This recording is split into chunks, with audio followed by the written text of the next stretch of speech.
Everyone, ನಾನು ನಿಮ್ಮ ಅಕ್ಷತಾ ಸದಾನಂದ್. ಇವತ್ತು ಎಲ್ಲರಿಗೂ ಇಷ್ಟವಾದಂಥ, ಎಷ್ಟೋ ಜನಕ್ಕೆ ಪ್ರಿಯವಾದಂಥ ರೆಸಿಪಿ ಎಗ್ ಬುರ್ಜಿ ಹೇಗೆ ಮಾಡೋದು ಅಂತ ನೋಡೋಣ. ಅದಕ್ಕೆ ಒಂದು ಮೂರು ಮೊಟ್ಟೆಯಿಂದ ಮಾಡ್ತಾಯಿದ್ದೀನಿ ನಾನಿವತ್ತು. ಎರಡು ಈರುಳ್ಳಿನ ಚಿಕ್ಕದಾಗಿ ಕಟ್ ಮಾಡಿ ಇಟ್ಕೊಂಡಿದ್ದೀನಿ. ಮತ್ತು ಒಂದು ಟೊಮೆಟೊನೂ ಕಟ್ ಮಾಡಿದ್ದೀನಿ. ಒಂದು ಮೆಣಸಿನ್ಕಾಯಿ, ಶುಂಠಿ ಬೆಳ್ಳುಳ್ಳಿ ಪೇಸ್ಟು, ರುಚಿಗೆ ಉಪ್ಪು, ಅಚ್ಚ ಖಾರದ ಪುಡಿ, ಜೀರಿಗೆ, ಕರಿಬೇವು, ಕೊತ್ತಂಬರಿ, ಗರಂ ಮಸಾಲ, ಅರಿಶಿನ ಪುಡಿ, ಹಾಗೆ ಒಗ್ಗರಣೆಗೆ ಎಣ್ಣೆ. ಈಗ ಹೇಗೆ ಮಾಡೋದು ಅಂತ ನೋಡೋಣ. ಗ್ಯಾಸ್ ಮೇಲೆ ಒಂದು ಪಾತ್ರೆ ಇಟ್ಕೊಂಡು ಪಾತ್ರೆಗೆ ಸ್ವಲ್ಪ ಎಣ್ಣೆ ಹಾಕ್ಕೊಳ್ಳೋಣ. ಅದಕ್ಕೆ ಸ್ವಲ್ಪ ಜೀರಿಗೆ ಹಾಕ್ಕೊಳ್ಳೋಣ, ಮತ್ತು ಕರಿಬೇವು.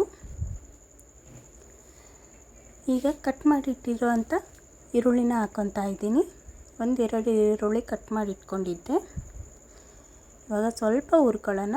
ಮತ್ತು ಇದಕ್ಕೆ ಒಂದು ಮೆಣಸಿನ್ಕಾಯಿ ಇಟ್ಕೊಂಡಿದ್ನಲ್ಲ, ಆ ಮೆಣಸಿನ್ಕಾಯಿನೂ ಹಾಕ್ಕೊತಾ ಇದ್ದೀನಿ.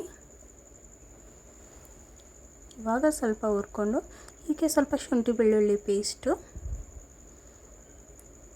ನೋಡಿ, ಸ್ವಲ್ಪ ಕೆಂಪು ಹುರಿದಿದೆ. ಇವಾಗ ಟೊಮೆಟೊನೂ ಹಾಕ್ಕೊತಾ ಇದ್ದೀನಿ. ಹಾಕ್ಕೊಂಡು ಸ್ವಲ್ಪ ಫ್ರೈ ಮಾಡ್ಕೊಳ್ಳೋಣ. ಇದಕ್ಕೆ ರುಚಿಗೆ ಎಷ್ಟು ಬೇಕೋ ಅಷ್ಟು ಉಪ್ಪು ಹಾಕ್ಕೊಳ್ಳಿ. ಉಪ್ಪು ಹಾಕ್ಕೊತಾ ಇದ್ದೀನಿ. ಸ್ವಲ್ಪ ಅರಿಶಿನ ಪುಡಿನೂ ಹಾಕ್ಕೊತಾ ಇದ್ದೀನಿ. ಸ್ವಲ್ಪ ಮಿಕ್ಸ್ ಮಾಡಿಕೊಂಡು ಇವಾಗ 1 ಟೇಬಲ್ ಸ್ಪೂನು ಗರಂ ಮಸಾಲ ಹಾಕ್ಕೊತಾ ಇದ್ದೀನಿ. ಮತ್ತು ಚಿಲ್ಲಿ ಪೌಡ್ರು ನೋಡಿ ಎಷ್ಟು ಖಾರ ಬೇಕೋ ನೋಡಿ ಹಾಕ್ಕೊಳ್ಳಿ ಖಾರನ. ಸ್ವಲ್ಪ ಚೆನ್ನಾಗಿ ಹುರ್ಕೊಂಡು ಸ್ವಲ್ಪ ಸ್ಮೆಲ್ ಹೋಗ್ಬೇಕದು. ಇವಾಗ ಮೊಟ್ಟೆ ಒಡೆದು ಹಾಕ್ಕೊಂಬಿಡೋಣ. ಮೊಟ್ಟೆ ಒಡೆದು ಹಾಕ್ಕೊಳ್ತಾ ಇದ್ದೀನಿ. ಇವಾಗ ಒಂದು 3 ಮೊಟ್ಟೆ ಮಾಡಿದ್ದೀನಲ್ಲ, ಇದು ಒಂದು ಇಬ್ಬರಿಗೆ ಆಗುತ್ತೆ. ಚೆನ್ನಾಗಿ ಟೇಸ್ಟಾಗಿರುತ್ತೆ, ಖಾರವಾಗಿರುತ್ತೆ.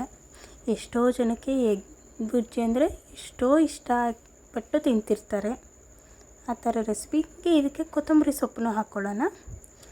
ಒಂದೇ ಒಂದು ನಿಮಿಷ ಬಿಡೋಣ ಸ್ವಲ್ಪ ಸ್ಲಿಪ್ಪಲ್ಲಿ. ಅಂದರೆ ಅದು ಸ್ವಲ್ಪ ಮೊಟ್ಟೆ ಬೇಯಲಿ ಅನ್ನೋ ಕಾರಣಕ್ಕೆ. ಇವಾಗ ನೋಡಿ ಬೇಯ್ತಿದೆ. ಇವಾಗ ಹಿಂಗೆ ಒಳಿಸಾಕೊಂಡ್ರೆ ಸ್ವಲ್ಪ ಅದು ಬಾಯಿಗೆ ಸಿಗಂಗೆ ಆ ಥರ ಆಗಬೇಕು ಅಂತ ಅಷ್ಟೇ. ಇವಾಗ ಚೆನ್ನಾಗಿ ಮಿಕ್ಸ್ ಮಾಡ್ಕೊಂಬಿಡೋಣ. ಈ ಮೊಟ್ಟೆಯಲ್ಲಿರೋ ನೀರಿನ ಅಂಶ ಹೋಗಿ ಸ್ವಲ್ಪ ಉದುರಾಗಿರಬೇಕು. ಜಾಸ್ತಿ ಸ್ಲಿಮ್ಮಲ್ಲಿ ಇಟ್ಕೊಂಡು ಫ್ರೈ ಮಾಡಬೇಡಿ, ಮೀಡಿಯಮ್ ಫ್ಲೇಮಲ್ಲಿ ಇಟ್ಕೊಂಡು ಚೆನ್ನಾಗಿ ಸ್ವಲ್ಪ ಫ್ರೈ ಮಾಡಿ. ಒಂದು 5 ನಿಮಿಷ ಆದರೂ ಆವಾಗ ಸ್ವಲ್ಪ ನೀರಿನ ಅಂಶ ಎಲ್ಲ ಹೋಗಿ ಉದುರಾಗಿ ಬರುತ್ತೆ. ನೋಡಿ, ಚೆನ್ನಾಗಿ ಕಲಿಸ್ಕೊತಾ ಇರಿ, ತಿರುಗಿಸ್ಕೊಂಡೆ. ನೋಡಿ ಉದುರಾಗಿ ಆಗಿದೆ. ಇವಾಗ ಇದು ಎಗ್ ಬುರ್ಜಿ ರೆಡಿ ಆಗಿದೆ. ಮಸಾಲ ಎಗ್ ಬುರ್ಜಿ ಸರ್ವ್ ಮಾಡ್ಕೊಂಡಿದ್ದೀನಿ. ಈ ರೆಸಿಪಿ ನಿಮಗೆ ಇಷ್ಟ ಆಗಿದರೆ ಲೈಕ್ ಮಾಡಿ, ಶೇರ್ ಮಾಡಿ, ಕಮೆಂಟ್ ಮಾಡಿ. ಹಾಗೆ ನನ್ನ ಚಾನಲ್ನ ಸಬ್ಸ್ಕ್ರೈಬ್ ಮಾಡಿ. ನಿಮಗೆ ಇನ್ನಷ್ಟು ವಿಡಿಯೋಗಳ ಜೊತೆಗೆ ನಾನು ನಿಮ್ಮ ಮುಂದೆ ಬರ್ತಾ ಇರ್ತೀನಿ.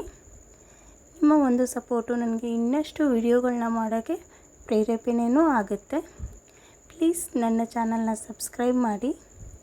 ಈ ವಿಡಿಯೋಗಳನ್ನ ನೋಡಿದ್ದಕ್ಕೆ ನಿಮಗೆ ತುಂಬ ತುಂಬ ತುಂಬ ಧನ್ಯವಾದಗಳು. Thank you.